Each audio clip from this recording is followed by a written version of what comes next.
On a parlé hier soir de l'Église. Hier soir, ça s'appelait « J'aime l'Église ». Et ce matin, on a fait un peu d'études bibliques avec ceux qui étaient là.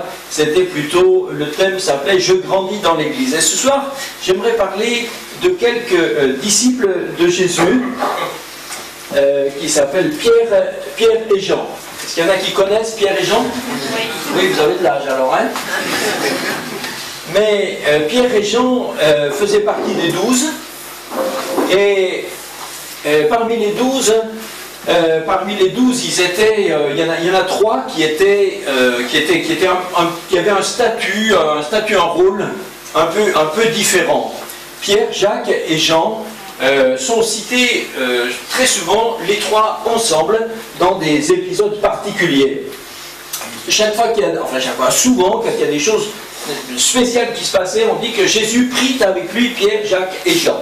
Donc c'est pas par hasard il se trouvait là au bon moment, mais c'est Jésus prit avec lui. Donc il y avait de sa part un appel particulier.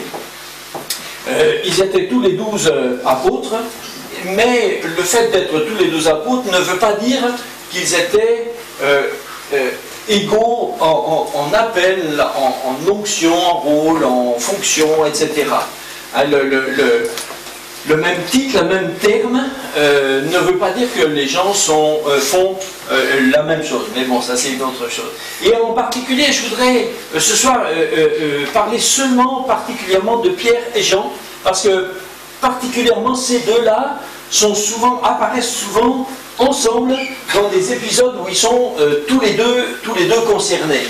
Ce qui fait que ça nous permet de les observer et de les, je ne veux pas dire de les comparer, on ne va pas leur mettre des notes, enfin vous pouvez hein, si vous voulez, mais ce n'est pas le but.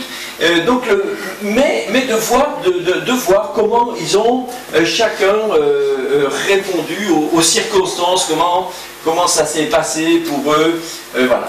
Donc le premier épisode où on en parle d'eux, c'est surtout dans l'évangile de Jean, de toute façon, de l'ensemble, hein, l'évangile de Jean, mais on va voir déjà au chapitre 13, les versets 21 à 26, qui est le passage où ce qu'on appelle, c'est le dernier repas, hein, quand Jésus a lavé les pieds des disciples. Voilà, donc on peut lire ensemble. Hein. Je vous lis le passage, puis après on reviendra sur quelques versets. Ça va, vous y êtes? Oui. Bon, ça va. Ayant ainsi parlé, Jésus fut troublé en son esprit, et il dit expressément, en vérité, je vous le dis, l'un de vous me livrera. Les disciples se regardaient les uns les autres, ne sachant pas de qui ils parlaient. Alors un des disciples, celui que Jésus aimait, était couché sur le sein de Jésus. Simon-Pierre lui fait signe de demander de qui il parle. Alors ce disciple, s'étant penché sur la poitrine de Jésus, lui dit « Seigneur, c'est qui ?» Mais Jésus répondit « C'est celui à qui je donnerai le morceau trempé. » Et ayant trempé le morceau, il le donna à Judas, fils de Simon l'Iscariote. Voilà. Alors dans cette scène apparaissent donc Pierre et Jean, même si Jean n'est pas nommé par son nom, parce que lui-même écrit l'évangile, et quand il écrit l'évangile, quand il parle de lui-même, il ne dit pas « je me moi », mais il dit « le disciple que Jésus aimait ». C'est son, j'allais dire, c'est son titre, quoi. J'avoue que j'ai toujours, chaque fois, très souvent quand je lis l'évangile de Jean et que j'arrive sur ce titre, le disciple que Jésus aimait, j'avoue que, j'avoue que ça me rend jaloux.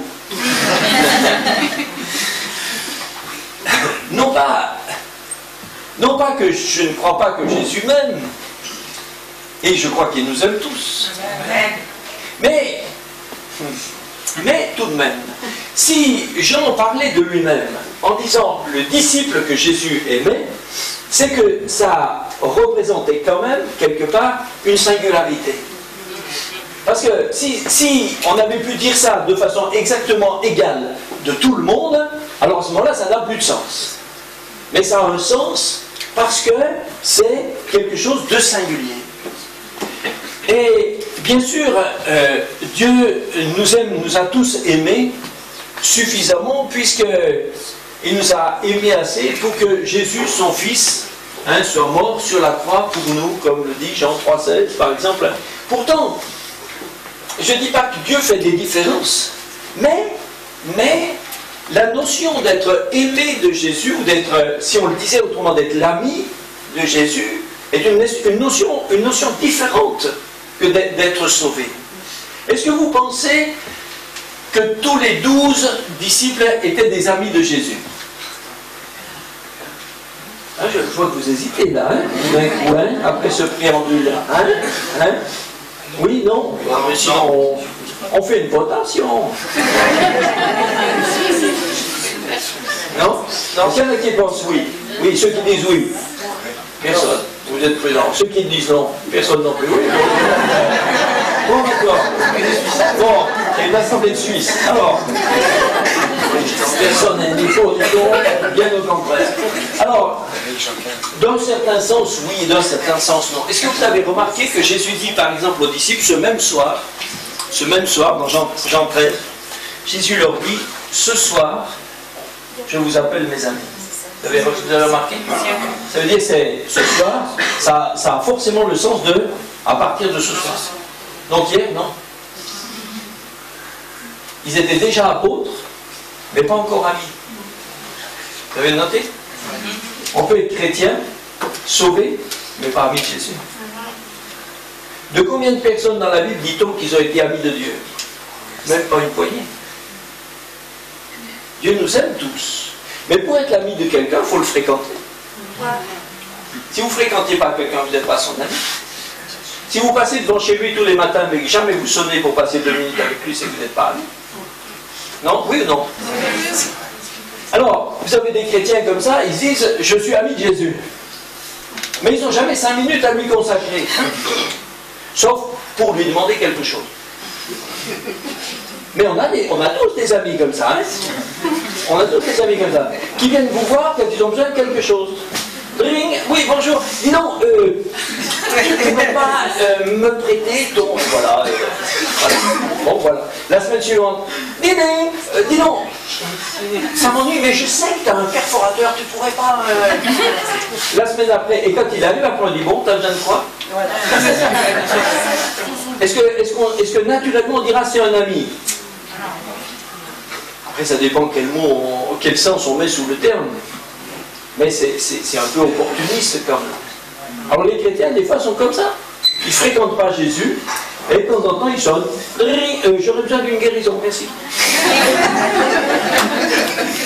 Mais non, tu vois, la fin de mois est difficile, il faudrait peut-être penser, dire à mon patron qu'il a longtemps. C'est pas de l'amitié. Mais Jean savait qu'il avait avec Jésus une relation que lui-même il qualifiait d'abord, avant tout, comme une relation qui était basée sur l'amitié, sur l'amour. Il dit le disciple que Jésus aimait. Il ne prétend pas que Jésus l'aimait plus que les autres. Il ne prétend pas qu'il n'aimait pas les autres. Ce dont il était sûr, lui, que pour lui, il était sûr qu'il était l'ami de Jésus. Est-ce que c'est votre cas? Est-ce que c'est mon cas? Nous nous basons sur quoi pour le dire? Quelquefois, on a dit un peu rapidement, par exemple dans des temps d'évangélisation, tu lèves ta main, tu deviens l'ami de Jésus. C'est une blague. C'est une blague. Tu peux, en te décidant pour Jésus, tu deviens sauvé. Mais si tu veux devenir son ami, il faut le fréquenter. Sinon, tu es sauvé. Beaucoup de gens sont sauvés, pas beaucoup amis. Abraham fut appelé l'ami de Dieu. Abraham. Oui, Abraham. Bon, Abraham. Hein? Mais Abraham, il n'y en a pas beaucoup. Hein? Et quand c'est spécifié, il fut appelé l'ami de Dieu. Ah, attention, ça c'est intéressant. Ouais. Alors, dans cette scène, on voit que Jésus avertit ses disciples de ce qui va se passer dans les heures qui suivent. Il dit, l'un d'entre vous va me trahir. Et on voit bien que Judas terriblement bien caché son jeu, puisque les 11 autres ne savaient pas de qui Jésus parlait. Si Judas avait été très visiblement quelqu'un de mauvais, de spécial, quelqu'un d'anti-ceci, il l'aurait repéré, quoi. Mais là, tous se demandaient, c'est qui, de qui il parle, mais qui ça peut bien être? Ils se regardaient un peu, peut-être, les uns les autres, comme ça. Et ils ne savaient pas. Et alors, on découvre que Jean était tout à fait contre Jésus. Alors, bien sûr, quand on lit ce texte aujourd'hui, il faut, culturellement, il faut un peu l'expliquer, hein. Surtout aujourd'hui, 21e siècle, en France, il était couché contre le sein de Jésus. Vous voyez, ça mérite des explications, hein. Parce que, bon, il y en a qui disent, voilà, que c'est un peu strange, quoi. Mais si on sait qu'à l'époque, on ne mangeait pas comme aujourd'hui, assis sur des chaises bien droites autour d'une table, à l'époque, on mangeait sur quasiment, il n'y avait pas de mobilier, ou alors peut-être à la rigueur des petits divans, mais des divans très très bas au ras du sol, quasiment sans pied, mais le plus souvent il n'y avait rien, c'est sur des nappes, des tapis, avec des coussins, ce qu'on appellerait aujourd'hui avachis, quoi. Bon, mais pour eux c'était le must. Alors, ils étaient comme ça, et ce qui fait qu'on peut très bien être tout à fait contre quelqu'un, être appuyé contre quelqu'un, et puis culturellement, il y a des gestes qui dans une civilisation ont un sens et dans un autre en ont une autre. Donc, bon, il ne faut pas y voir quelque chose de spécial. Juste une anecdote. Au début, j'étais au Tchad, et une fois, je faisais un séminaire, vraiment, on était en brousse, et puis, dans une église, et puis j'avais enseigné toute la journée, le soir, on était un peu fatigué, et alors, avec mon traducteur, il m'a dit, oh, écoute, on va marcher un petit peu, comme ça, hors du village, ça nous, voilà. Ok, alors on marchait sur un tout petit chemin, comme ça, en pleine brousse, l'un à côté de l'autre, et tout en marchant et en parlant comme ça, voilà qu'il me prend la main.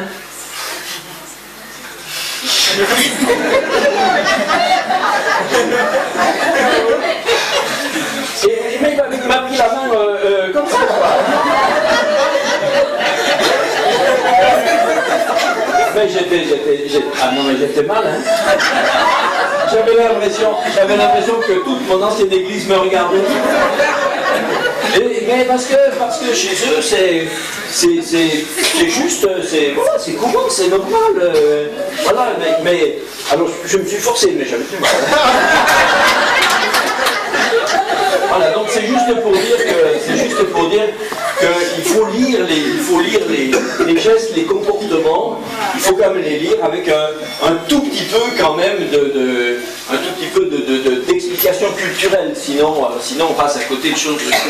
Mais en tout cas, le fait qu'on trouve Jean, le disciple Jean, tout à fait contre Jésus, même si c'est pas dit que c'était lui qui était toujours là, le plus proche, mais c'est quand même, quelque part, je trouve que c'est un peu suggéré. C'est celui qui, affectivement, est le plus près de Jésus. Et une chose qui est curieuse, c'est que Pierre, le grand Pierre, qui avait toujours une grande bouche, hein, le grand Pierre, eh bien, il n'a pas osé demander directement à Jésus, il n'a pas osé poser la question directement à Jésus, mais il est passé par un intermédiaire. C'est intéressant de voir psychologiquement comment ça a fonctionné. Il dit à Jean, d'un peu plus loin, il dit à Jean, toi, demande-lui qui c'est. Ça, vous me suivez? Oui. C'est pour ça que cette scène s'est passée sans faire trop de vagues, parce que ça s'est passé finalement seulement entre Jésus et Jean. Parce que si les 11 autres avaient su qui était le traître, je vous garantis qu'il n'avait pas le temps de sortir de la pièce. Hein, parce qu'il y en avait quelques-uns parmi eux. C'était pas tout des romantiques. Hein. Alors, mais ils n'ont pas su. Et donc ça s'est fait comme ça de manière en aparté, quoi. Et alors Jean, qui était tout à fait contre Jésus, a pu le lui demander, mais c'est juste entre deux. C'est pas une conversation qui était publique. Jean lui dit, contre Jésus, lui dit, Seigneur, mais c'est qui? Alors Jésus a pu lui répondre, juste à côté, sur le même ton, lui dit, regarde bien à qui je donne le morceau. Vous voyez, ça se fait juste entre eux. Et Jésus a tendu un morceau à Judas. qu'il a pris sans comprendre que c'était un signe. Et les autres non plus n'ont rien compris. Et tout de suite après, Jésus a permis à Judas de sortir, il est sorti, et finalement après ils sont passés à autre chose, ils ont oublié la chose. S'ils avaient su que c'était Judas, malheureux, il aurait sauté dessus. Voyez. Mais en tout cas, c'est intéressant de voir que Pierre lui-même savait que Jean avait une proximité, une intimité, une sorte de relation avec Jésus qui lui était propre, qui lui était particulière. Non pas que Jésus ait moins aimé les autres, mais Jean était particulièrement, pour Jésus, Jean était particulièrement un ami. Je sais qu'il y a des gens que ça étonne un peu, ou ça choque même. Ils disent, mais pourquoi Jésus aurait eu spécialement un ami? Mais moi, je vous retourne la question à l'envers. Pourquoi n'aurait-il pas eu un ami? Tout le monde a besoin d'un ami. Je vous souhaite d'avoir un ami. Ou deux, trois. Mais pas une foule, hein, parce que si vous en avez une foule, c'est que vous n'en avez pas. Mais si vous avez un ami c'est très précieux. Les proverbes le disent. Un ami c'est plus précieux qu'un frère, quelquefois. Ah, pas toujours, il y a des frères qui sont très précieux. Mais des fois un ami c'est très très spécial. Et Jésus n'est pas venu pour se déguiser en homme, il est venu comme un homme. Et un vrai homme a besoin d'un vrai ami. Donc c'est normal que Jésus ait eu des amis. Même on dit de la famille de Marthe et Marie et Lazare, on dit que c'était ses amis. Voilà. Mais Jésus aimait certainement aussi tout à fait Matthieu et les autres. Mais Philippe, tout ça, André. Mais spécialement Jean, par exemple, était son ami. Et c'est intéressant, ça montre que Jésus est réellement venu comme un homme, avec une densité dans son âme, d'homme, une densité émotionnelle, affective, réelle. Non pas comme quelqu'un qui serait venu pour planer au-dessus de l'humanité et au-dessus des contingences, des difficultés, de la psychologie. Non, il s'est réellement incarné en un vrai homme. Donc voilà Pierre. Alors, je ne sais pas si Pierre a eu la réponse, parce que Jean l'a eu, mais est-ce qu'il a eu le temps de la faire connaître à Pierre?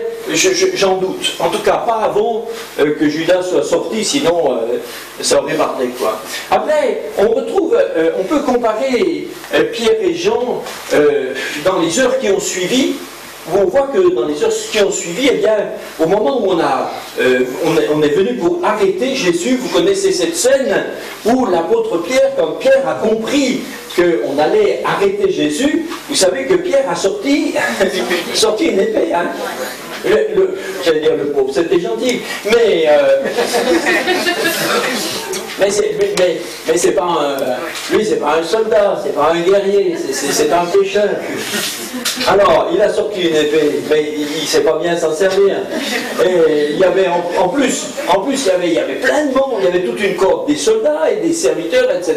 Donc, avec son épée, je ne sais pas ce qu'il a fait, il a foncé dans le tas et il a attrapé l'oreille de Malchus, dans des serviteurs. À mon avis, s'il lui a coupé l'oreille, il ne visait pas l'oreille. Hein. Non, c'est parce qu'il l'a raté. Hein.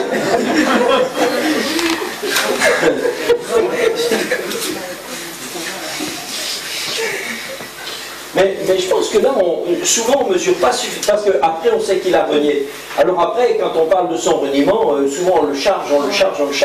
Mais moi j'aime bien dire qu'avant d'avoir renié, avant il avait donné sa vie.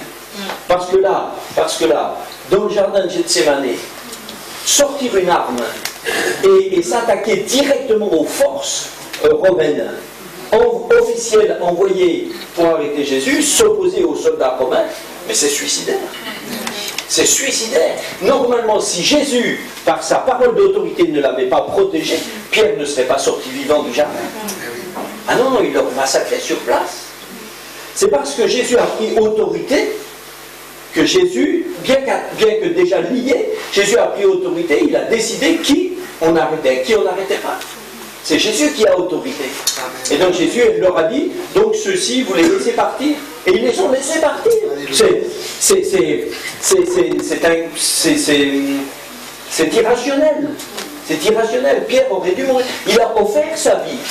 Jésus ne l'a pas pris. mais il a offert sa vie. Lui, il a fait quelque chose, les autres ont fait. Vous voyez, c'est là qu'on voit le caractère de Pierre. Pierre, c'est un battant, quoi. Hein? C'est un battant, c'est un type qui fonce en parole et en acte. Hein? Des fois, il réfléchit juste après, quoi. Mais il fonce. C'est un dynamique, des gens comme ça. C'est magnifique. Magnifique, il nous en faut beaucoup comme ça. Bien sûr, après, quelques heures plus tard, qu'il s'est retrouvé dans la cour, dans le prétoire, et que là, il s'est vu cerner, et puis là, les choses n'étaient pas dans l'élan, elles se faisaient à la réflexion. Et là, il était là, comme ça, il était dans une sphère fermée, la porte était fermée, il y a des gardiens, et quelqu'un l'a reconnu. On lui a dit, mais, une servante lui a dit, mais dis donc, mais, au fait, mais je suis sûr que toi tu fais partie de la bande à Jésus. Elle dit qui? Moi? De quoi tu me parles?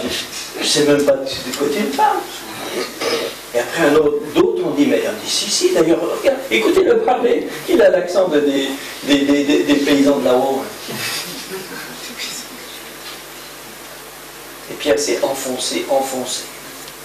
Parce que là, il voulait sauver sa peau. Il avait peur. Mais avant de le charger sur ce cas, il faut quand même dire que quelques heures auparavant, il a proposé sa vie, il a donné sa vie. Mais voilà. C'est un homme impétueux, quoi. Et dans le même, quelques heures plus tard, devant la croix, alors il y a Jean. Vous vous rappelez cette scène?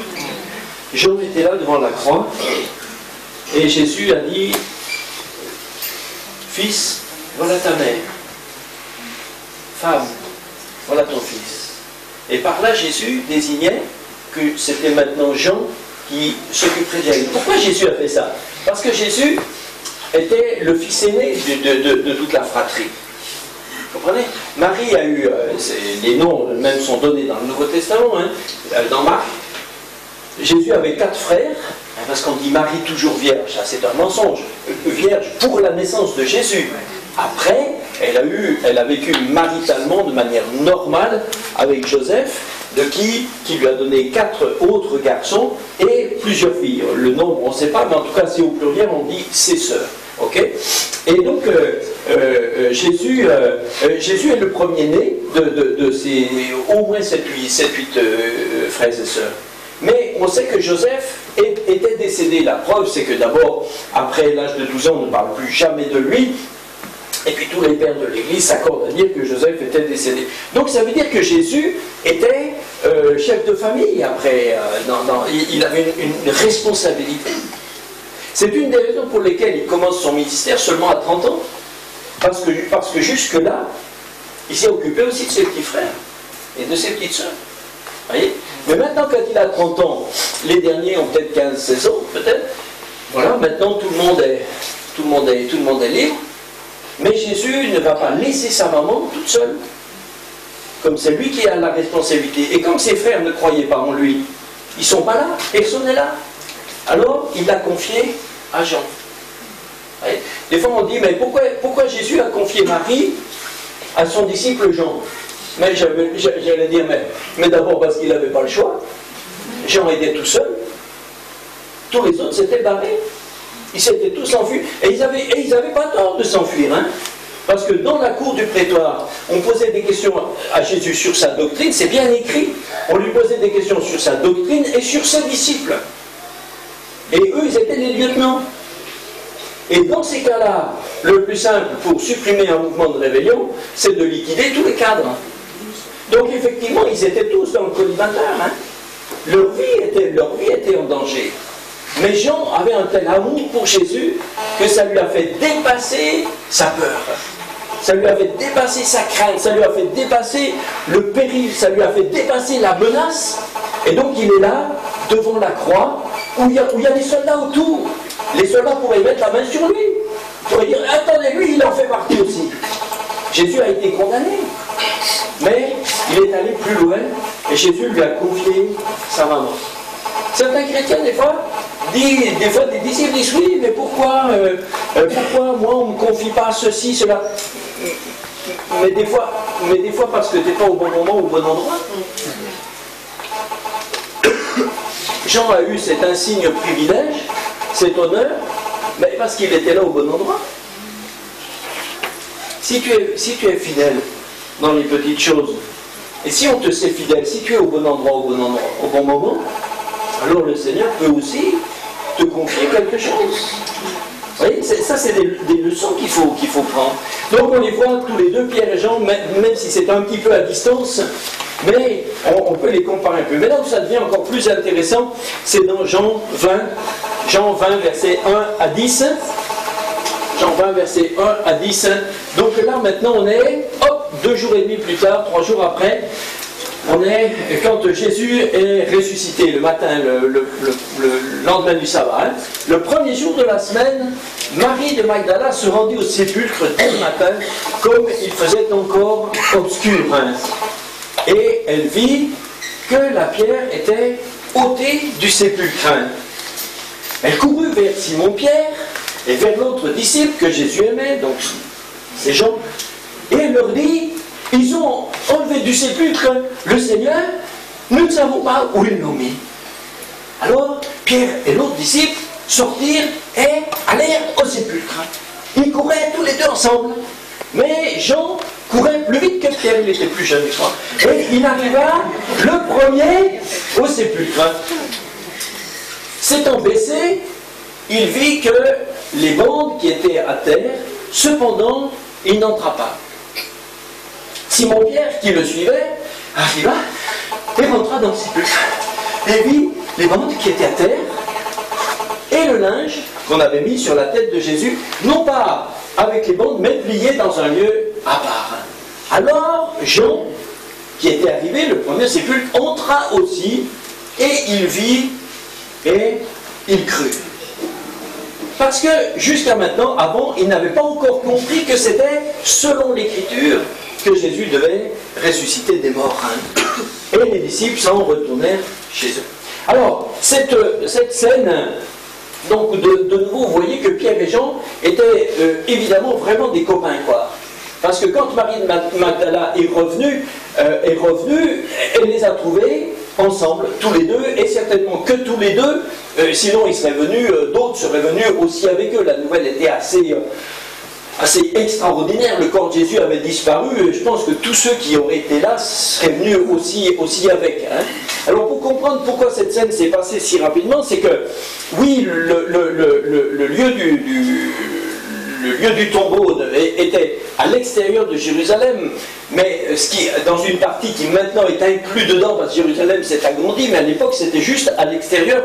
Mais de l'intérieur de Jérusalem, c'est quelques centaines de mètres, ou peut-être un kilomètre, c'est tout près de là où ils étaient. Donc en se dépêchant, en courant, c'était une histoire de quelques minutes. Vous voyez, c'est pas des trajets comme ça, voilà. Marie de Magdala Marie-Madeleine est vite revenue. Elle était toute affolée. Elle dit, le corps a disparu. Bon, eux ils sont partis tous les deux, et on sait que Jean était plus jeune, parce que, comme il a écrit après l'Apocalypse, et qu'on peut dater, même en datant l'Apocalypse de manière tardive, hein, Jean devait forcément à cette époque-là être à peine, peut-être c'était peut-être un gars qui avait 16 ou 18 ans, hein, c'est vraiment un jeune homme.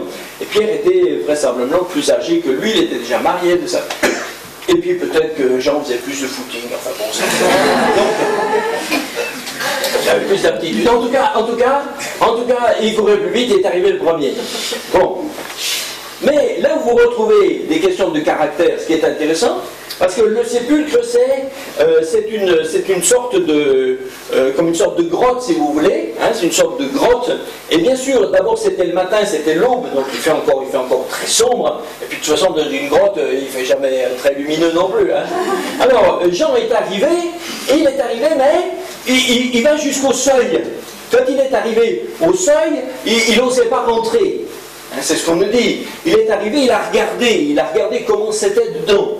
Il a vu les linges, tout ça, on va en reparler après. Donc il a regardé les linges, tout ça, mais il n'osait pas rentrer. C'est quelqu'un... Voilà.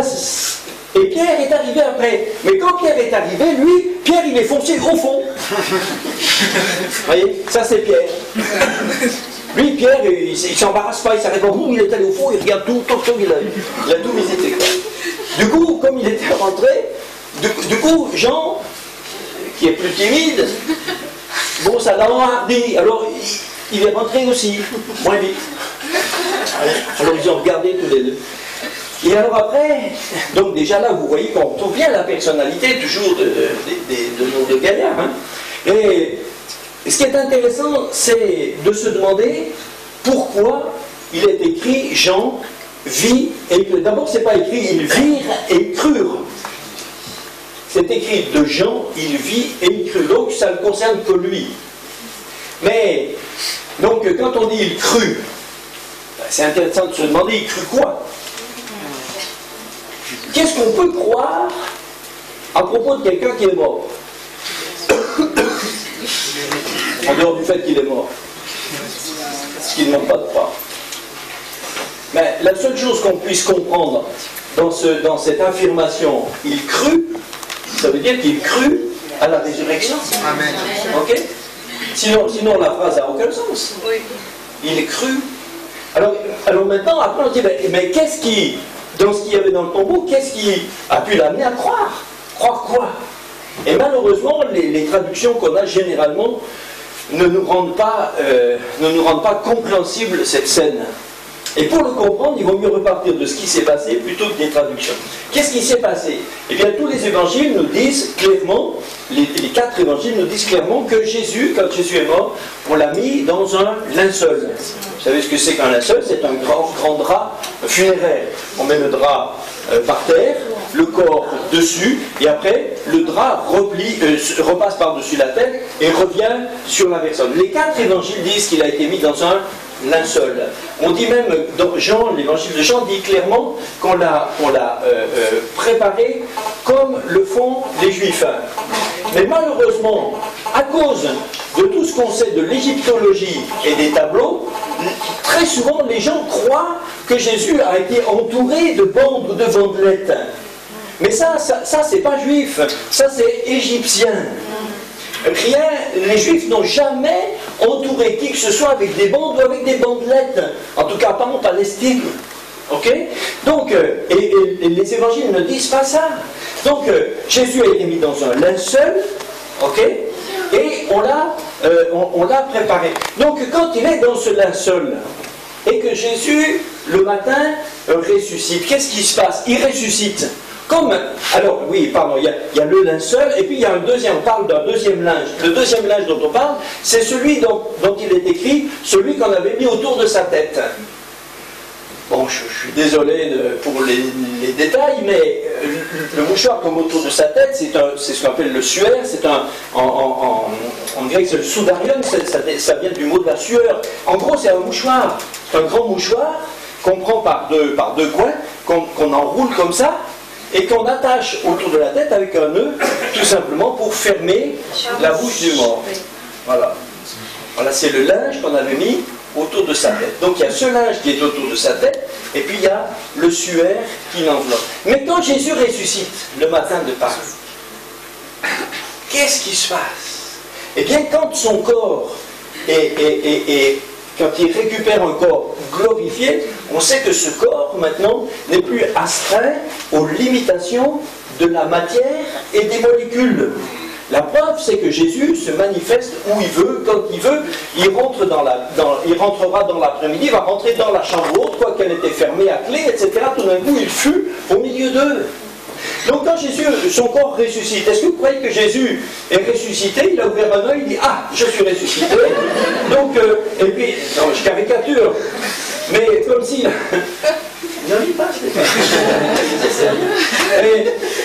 comme s'il avait dû ressusciter, se dire « Ah bon, il faut que je... » Non, il n'a pas besoin de sortir du drap, son corps est libéré. Quand l'ange a roulé la porte du tombeau, c'est pas pour que Jésus sorte, c'est pour qu'on sache qu'il est sorti. Amen. Okay? Si l'ange n'avait pas ouvert la porte, personne n'aurait su qu'il était ressuscité. Mais c'est parce qu'il est ressuscité que l'ange roule la pierre pour qu'on voit que le tombeau est vide. Mais c'est pas pour le laisser sortir. Ça va, vous m'avez suivi? Des fois on a des images comme ça, ok, hein, ok. Donc, maintenant que Jésus ressuscite, il ressuscite, donc automatiquement il passe, si j'ose dire, il passe à travers ces draps et il sort. Donc les draps qui le contenaient, ce drap qui le contenait, ne contient plus rien. Puisqu'il ne contient plus rien, il s'affaisse sur lui-même. Ok? Le linge qui était autour de sa tête n'entoure plus rien et il retombe là où il était. Et donc il est pris entre les deux épaisseurs du linceul. Et bien sûr on le voit, mais on ne le voit pas comme on voit le linceul, on le voit par le relief qu'il fait. Vous me suivez toujours? Bon, je recommence au début. Donc on voit, quand Pierre et Jean sont rentrés dans le tombeau, ils ont vu les choses comme ça. C'est ça qu'ils ont vu en arrivant. Ils ont trouvé, en gros, en simplifiant, ils ont trouvé que rien n'avait changé. Sauf que le corps n'est plus là. Et ça, c'est incompréhensible, rationnellement. Parce que si quelqu'un est venu pour enlever Jésus, forcément, il l'aura enlevé avec le drap. Ou alors s'il n'a pas voulu l'enlever avec le drap, déjà on ne comprendrait pas pourquoi, mais ça voudrait dire qu'il aurait dû soulever le drap, prendre le corps, l'enlever. Mais à ce moment-là, le drap ne serait pas reposé à sa place. Et pourquoi, plus encore, pourquoi le linge qui était autour de sa tête se retrouverait à sa place initiale, bien qu'on revoit que par le relief qu'il fait, parce qu'il était entouré, enroulé en étant entouré. Il est roulé, entouré. Et on le voit seulement par le relief entre les deux épaisseurs du drap. Donc, Jean a vu ça, il a réfléchi. La seule chose, en voyant ça comme ça, la seule chose qu'on peut croire, c'est que Jésus est ressuscité. Amen. C'est qu'il est passé à travers. Cette description-là porte à la foi. Mais malheureusement, comme dans beaucoup de traductions, on est parti du mot bande, qui est un pluriel autonial, comme si c'était des bandes au pluriel. On a traduit les bandes, certaines traductions disent même des fois des bandelettes, simplement par imprégnation culturelle extérieure. Alors du coup, on a dit que l'un était roulé à part, l'autre était plié de l'autre côté, mais qui est venu faire le ménage là? Et du coup, ça rend cet épisode incompréhensible. Je ne veux pas vous faire toute la démonstration au point de vue vraiment de la langue et des mots. Mais c'est seulement comme ça que la chose, que ce passage a un sens. Jean a vu et il a cru. Voyez ? Pierre était celui qui pouvait, lui, dans son caractère, il peut se précipiter au fond du tombeau.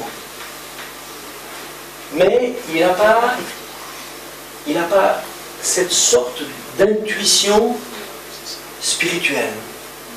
Il n'a pas cette forme d'intuition qui est quasi prophétique, spirituelle. Mais Jean l'a, lui, parce qu'ils ne sont pas pareils l'un et l'autre. Mais si Pierre avait compris, alors Pierre aurait crié, il aurait poussé des cris, il serait sorti, il aurait ameuté tout le monde. Mais Jean a gardé ça en lui. Parce qu'il croit, et en même temps il avait un peu de doute encore. Hein. Mais quand même, il s'est dit, la seule façon de comprendre ça, c'est que Jésus est ressuscité. Amen. Lui parce qu'il est Jean, lui garde ça pour lui. Ça vous me suivez? Oui. Voyez, on voit bien, on comprend bien la densité de ces deux personnes. Après, on les retrouve aussi dans Jean 21, au moment de la seconde pêche miraculeuse. Jean 21, 1, 8. J'aime beaucoup ce passage. Et c'est un de mes passages préférés. Jean 21, 8. Alors, donc là maintenant on est un petit peu après. Maintenant tous les disciples savent bien que Jésus est ressuscité, hein, mais il n'est pas encore monté au ciel. C'est dans ces 40 jours, hein, entre la résurrection et l'ascension. Après ça, Jésus se montra encore aux disciples et sur les bords de la mer de Tibériade, et voilà comment ça s'est passé. Simon-Pierre, Thomas, appelé Didyme, ça veut dire jumeau, Nathanaël de Cana en Galilée, les fils de Zébédée, c'est Jacques et Jean, hein, les deux frères. Et deux autres disciples de Jésus étaient ensemble. Alors voilà que Pierre dit, bon, moi je vais pêcher. Ah, ils disent, bon, attends, on va avec toi. Alors ils sont sortis, ils sont montés dans une barque, et cette nuit-là, ils ont pêché, repêché, ils n'ont pas attrapé une boîte de sardines. Le matin, quand le matin est arrivé, Jésus se trouvait sur le rivage. Mais c'était très tôt le matin, ils étaient un peu éloignés, ils ne voyaient pas suffisamment. Les disciples, bien sûr, ne savaient pas que c'était lui. Alors, Jésus leur dit, de loin, Jésus leur dit, oh les gars, est-ce que vous avez quelque chose à manger? Ils ont dit non. D'abord, ils n'avaient rien parce qu'ils n'ont rien pêché. Ensuite, s'ils avaient emporté quelques provisions pour la nuit, comme ils ont passé une nuit entière à rien attraper, ils ont tout mangé. Et Jésus leur dit un truc qui est très, très curieux. Jésus leur dit, jetez le filet du côté droit de la barque et vous trouverez. Voilà, ça, au début, quand je disais ça, je restais perplexe sur ça. Je dis, mais pourquoi les gars m'ont obéi? Pourquoi les gars m'ont obéi à un ordre pareil? Alors, ils sont pêcheurs? Non. On est des pêcheurs professionnels. On pêche depuis qu'on est haut comme ça. On sait exactement où et quand il y a des poissons. Voilà, et aujourd'hui, dans ce lac, c'est sûr qu'il n'y en a pas. Voilà un type qui passe. Visiblement, il ne connaît rien à la pêche. Et il nous dit de jeter le filet du côté droit de la barque. Ça ressemble à quelque chose, ça? Vous avez déjà vu un lac où on retrouve plus de poissons à droite de la barque? Non mais ça existe, ça. Et il nous sort d'où, celui-là? Tu imagines les poissons, tu vois, ils sont dessous. Ils voient arriver une barque. Oh frère poisson, une barque, passe en droit. Non, mais... Moi je comprends même pas pourquoi ils ont jeté le filet. Moi j'aurais même pas eu envie. Je me dis mais c'est qui celui-là? Alors il y en avait un qui était sûrement plus conciliant. Bon, allez, fais-le. Alors ils ont jeté le filet, à peine ils avaient jeté le filet. Le filet était rempli. Amen. Amen. Rempli des gros poissons. Pas les beaux gros poissons que vous pêchez, qui grossissent chaque année que vous racontez l'histoire. Hein. Non, des vrais gros. Des gros poissons, des beaux poissons. Voilà. Et vous trouverez, verset 6, pardon, voilà, juste avant. Et vous trouverez, ils le jetèrent donc, et ils ne pouvaient plus le retirer à cause de la grande quantité de poissons. Incroyable. Verset 7. Alors Jean, le disciple que Jésus aimait, Jean dit à Pierre, Pierre, c'est Jésus.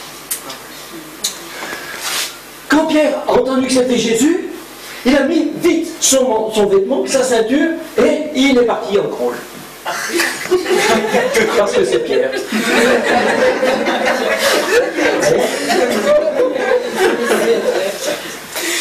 C'est extraordinaire, hein? C'est extraordinaire. Vous voyez, tout le monde, il y a eu un miracle formidable. Il y a eu un miracle formidable. Après, ils les ont comptés, pour être sûr de ne pas raconter des histoires. Après, ils les ont comptés. 153 gros poissons. Ils les ont comptés. Ils étaient tous en train de se réjouir. Quand il y a un miracle, on se réjouit du miracle. Et tous, ils regardaient les poissons. Peut-être qu'ils étaient déjà en train de remercier Dieu. Ils regardaient aussi, alléluia.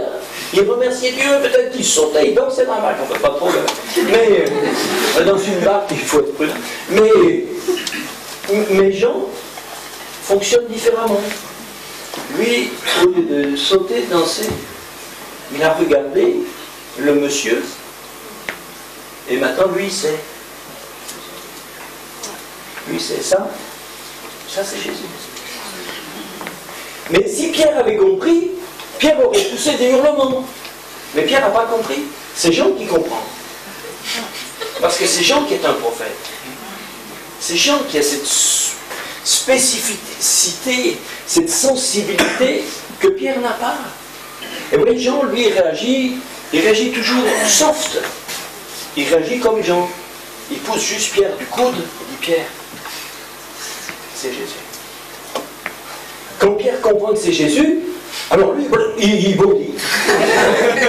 Il saute dans la mer, il laisse tout le monde, il part à la nage pour aller voir Jésus. C'est beau, hein? Alléluia. C'est magnifique. J'aime cette différence, et cette complémentarité entre ces deux hommes. Je trouve que c'est extraordinaire. Ce qui est magnifique dans cette équipe d'amis, parce que c'est une équipe d'amis, ce qui est magnifique, c'est qu'ils soient à la fois aussi extrêmement dissemblables et qu'ils se soient reconnus comme extrêmement complémentaires. C'est ça qui est très bien. Parce que souvent, les gens cherchent des compléments avec des gens qui sont comme eux. Mais c'est justement pas la bonne solution. Si vous voulez vous faire compléter, il faut vous faire compléter par quelqu'un qui est différent. Pour qu'il ait les qualités que vous n'avez pas. Et Pierre et Jean faisaient une équipe d'amis extraordinaire. Extraordinaire. Vous les retrouvez après, encore dans le Nouveau Testament, dans les Actes. Dans les Actes, ils sont toujours ensemble. Pratiquement des 12, les deux seuls dont on parle vraiment dans les Actes, c'est Pierre et Jean. Je ne dis pas que les autres n'ont rien fait, mais ceux dont on parle vraiment nominativement, il n'y a que eux deux, sauf Jacques, à qui on a coupé la tête. Bon. Mais Pierre et Jean, c'est les deux seuls. Et il y a un épisode qui est extraordinaire aussi, c'est quand ils ont, pour la guérison du boiteux, on peut lire aussi Acte 3, versets 1 à 8, on les retrouve encore tous les deux.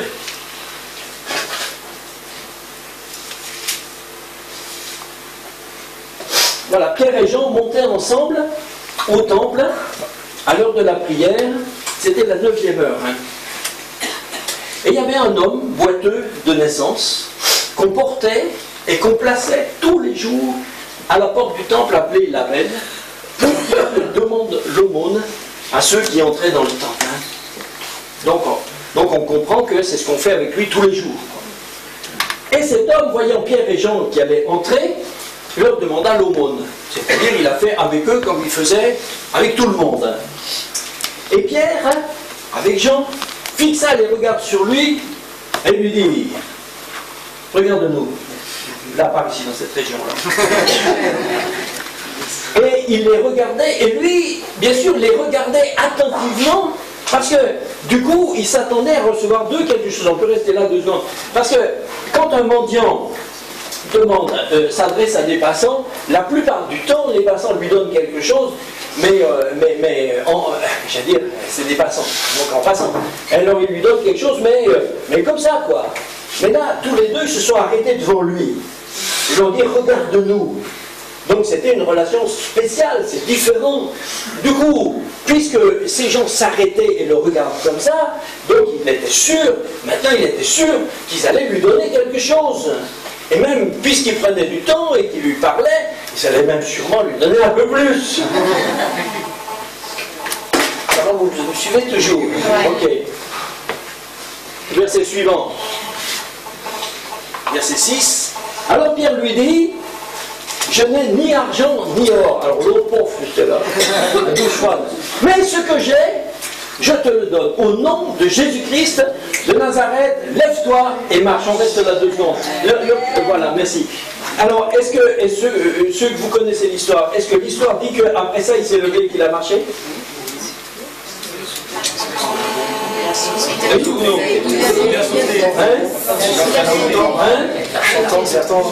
Est-ce qu'il s'est levé et qu'il a marché? Oui. On met au voix. Oui.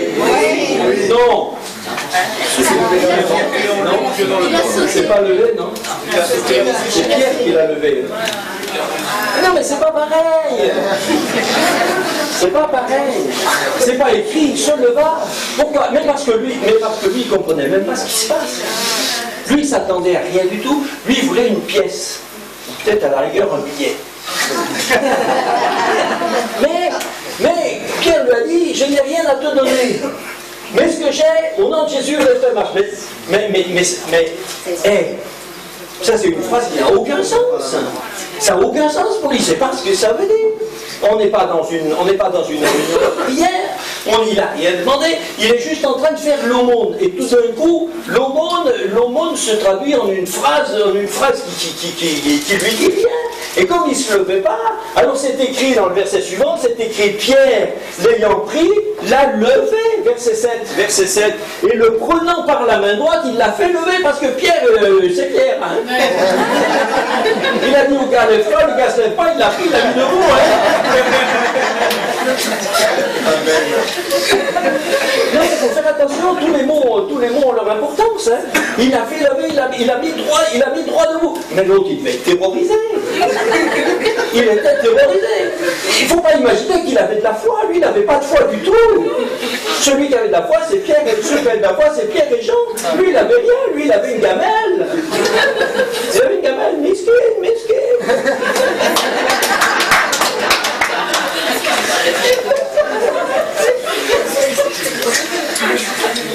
Donc lui, quand Pierre l'a pris et l'a mis debout, l'autre il était terrorisé, il sait bien qu'il ne tient pas sur ses jambes. Hein.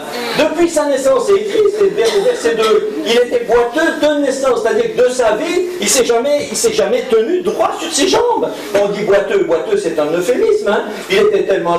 Parce que nous, boiteux, on pense souvent boiteux. Non, lui, le mot est trop faible, puisqu'on devait l'amener, le porter, le déposer là. C'est qu'il était plus que boiteux, il était totalement impotent, il ne tient pas sur ses jambes. Et voilà qu'il y a un type qui rentre dans le temple, une espèce de farfelu fanatique, qui le prend, qui le met debout. Il le met debout, l'autre il était debout, il sait bien que normalement il tombe. Il était là comme ça, il a eu la trouille de sa vie. Seulement, instantanément, le temps d'être là, il tenait quoi. Il tenait. C'est pour lui, tout d'un coup, c'est comme s'il avait, je sais pas, changé de planète quoi. Tout d'un coup, il tenait, il a fait un pas, et il marche. 2 pas, 3 pas, il s'est mis à courir, à sauter, à danser. Lui-même, il a constaté qu'il était guéri. Lui, il n'avait pas de foi du tout, il a constaté qu'il était guéri. Après, il est rentré dans le temple, bien sûr, il courait, il sautait, il dansait. Je disais, c'est temple ici.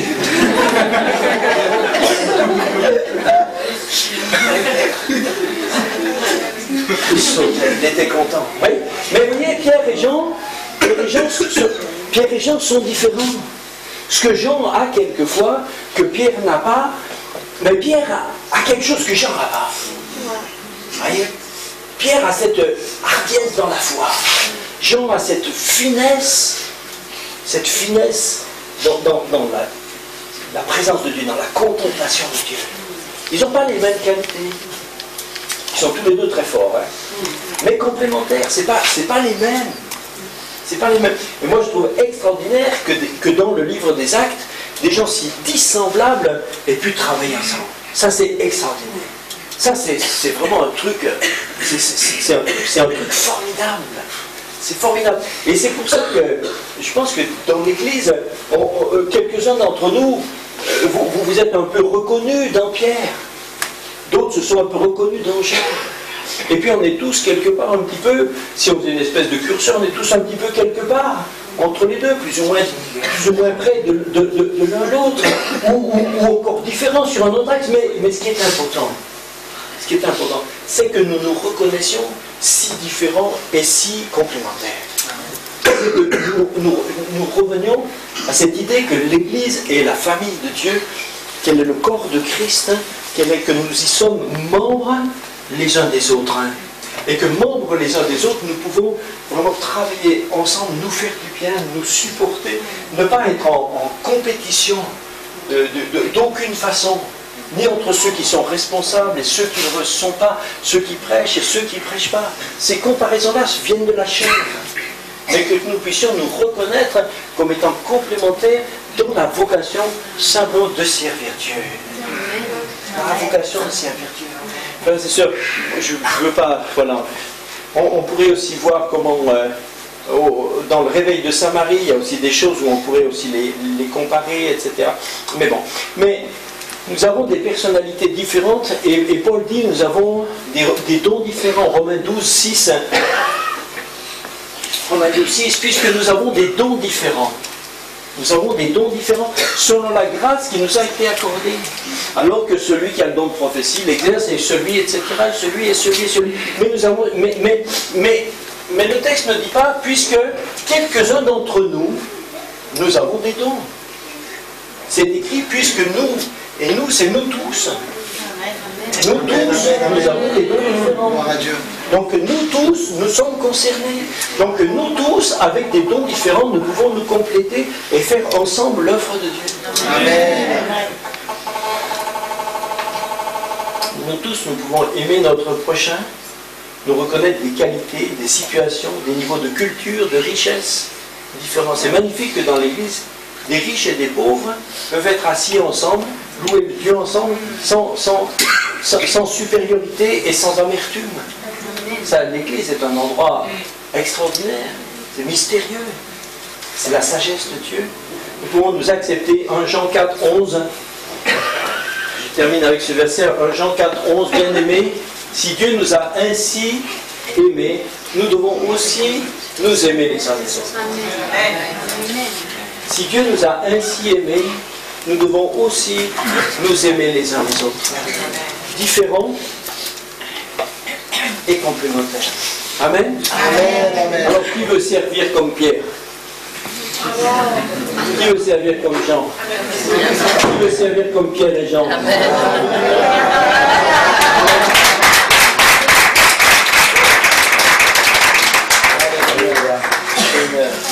Bon, allez, fermez vos yeux.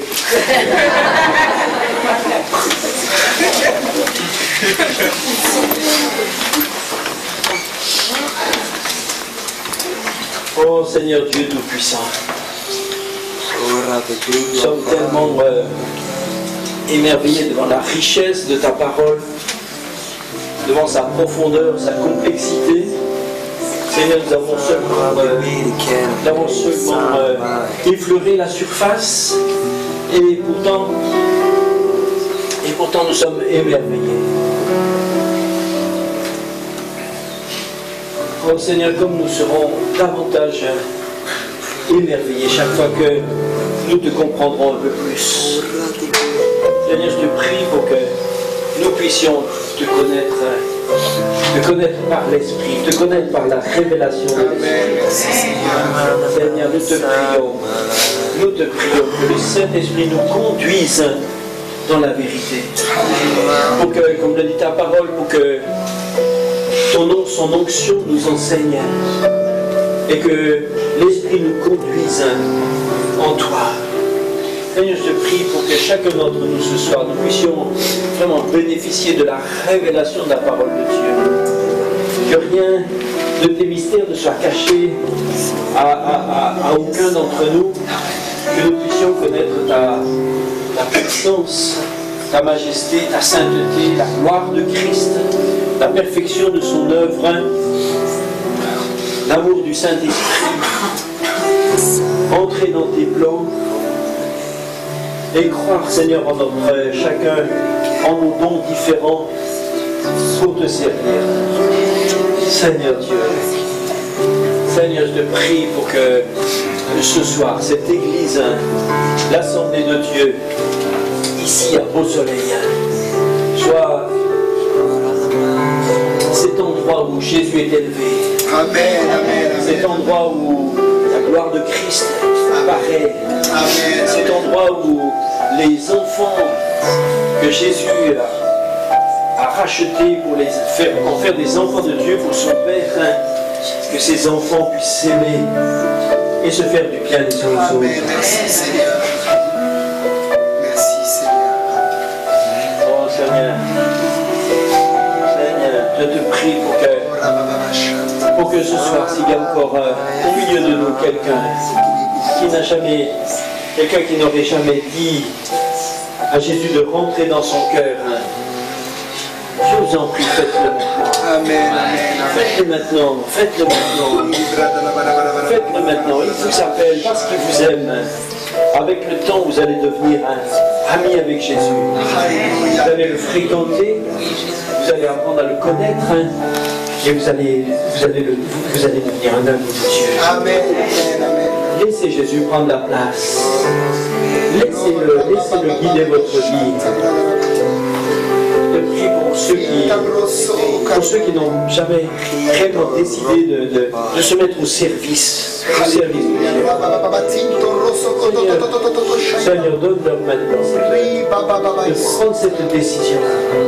Maintenant, Seigneur Dieu, je décide de te servir. Alléluia, Seigneur, je décide de te servir. Seigneur Dieu, je décide de te servir. Je veux que Jésus soit mon Seigneur. Alléluia, je veux que Jésus soit mon Et je Seigneur. vais servir dans le royaume de Dieu. Amen. Seigneur. Alléluia.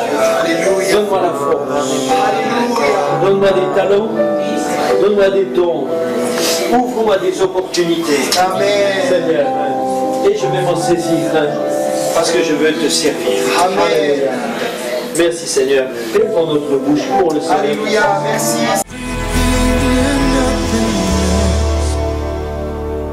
My best,